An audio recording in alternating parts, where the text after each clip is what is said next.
Hello, my darling critters!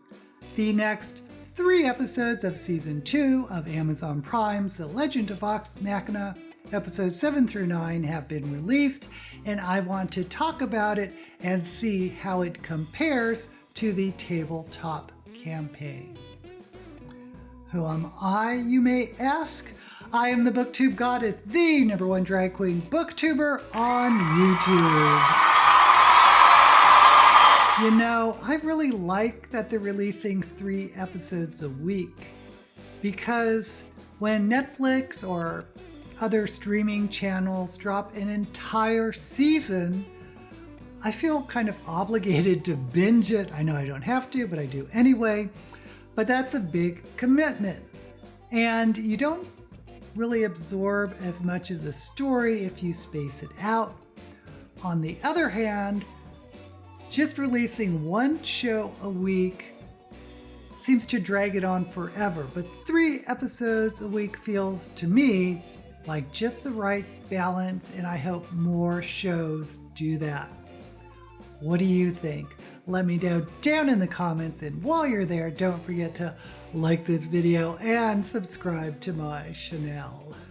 In episode 7, The Fey Realm, the party is split into 2 groups. The Fey Realm group with Keyleth, Percy, Vax, and Vex, and the Tal'Dorei group, Scanlan, Pike, and Grog. Of course, the party didn't split like that in the campaign, but I think the writers just need to cover a lot of ground, so it made sense to split the party to keep a bunch of different storylines going.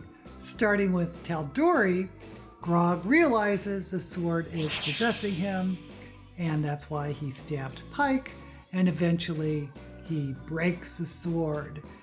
It felt a little easy to me, especially since there was so much buildup to the sword, but the consequence of Grog becoming weak and skinny and lame, that was pretty awesome.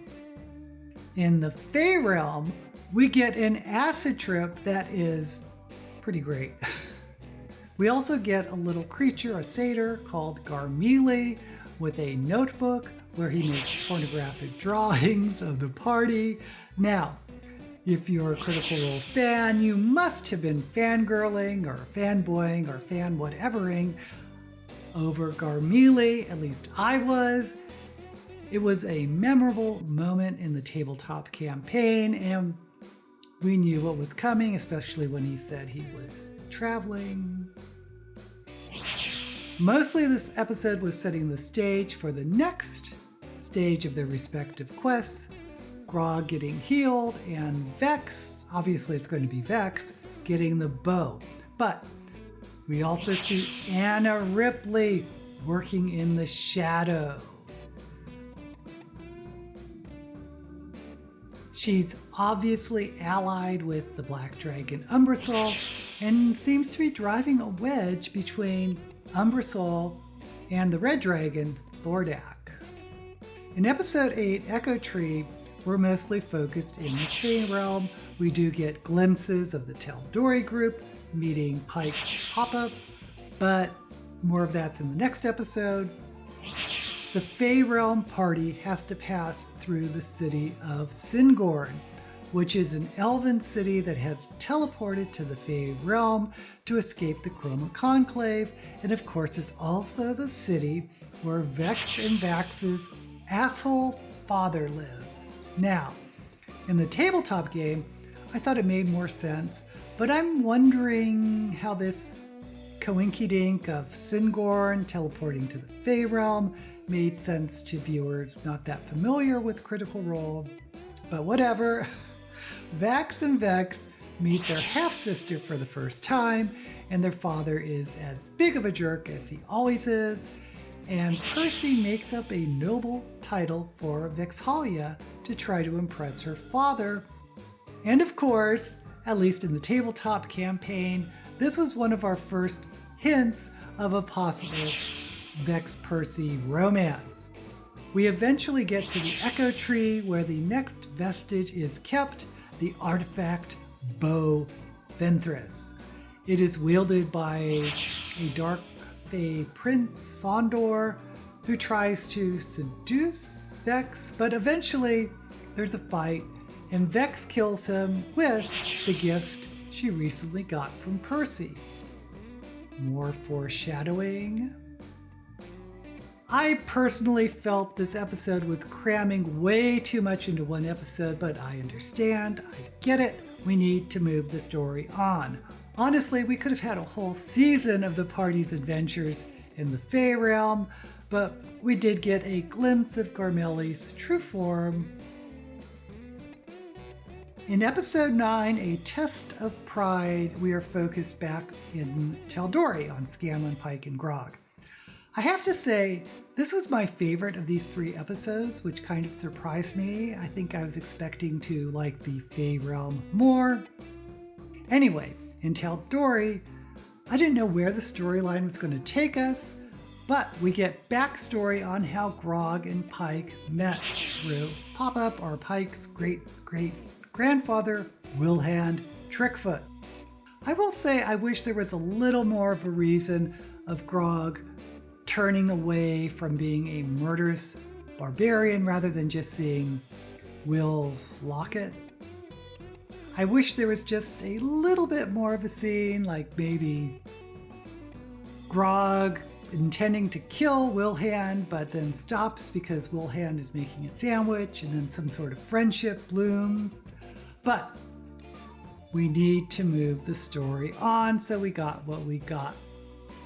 A horde of Goliaths have invaded the city of Westrun, led by Grog's uncle Kevdak, who wears the next vestige, a pair of artifact gauntlets that bestows super strength. Scanlan sneaks in to try to scout or maybe steal the gauntlets, but meets critters everywhere screamed, I'm sure, Dr. Dranzel's spectacular traveling troupe. And part of that troupe is a young gnome named Kaylee. I know who Kaylee is. You probably know who Kaylee is, but let's not say in case anyone who is watching doesn't know, but wow, wow, wow. I wasn't expecting to see her, which is weird because I think someone may have told me so, but I just ignored it. Anyway, regarding the Goliaths, it's made clear that the Goliaths aren't happy under Kevdak's rule, but they're too scared to challenge him. Kevdak is, for some reason, obedient to the dragon Umbrasoul, who is listening to Ripley. In the end, Grog, still weak and skinny, challenges Kevdak. Will Grog be able to rage and get his strength back in time for this battle? Well, yeah, of course he will, but I can't wait to see it. Now, the next week we'll release the last 3 episodes of Season 2. These will comprise the conclusion and climax of the storyline. Someone in the comments had speculated that 2 dragons will be defeated in Season 2, but really we're just seeing 1 dragon, Umbrasoul. So I'm thinking maybe they're only going to defeat this 1 dragon, which makes me curious about Season 3. Will Season 3 finish the Chroma Conclave storyline? In which case I'm worried it's going to feel really rushed. I can't imagine the rest of the vestiges that Vox Machina needs is collected or recovered during this season, though I'm not sure what's left. I mean, there's Keyleth, who already has... Let's not jump ahead of ourselves. Overall, I enjoyed these 3 episodes. Even though it felt rushed to me at times, I think they did what was needed to tee us up for the conclusion. What did you think of episodes 7 through 9 of The Legend of Vox Machina? Let me know in the comments.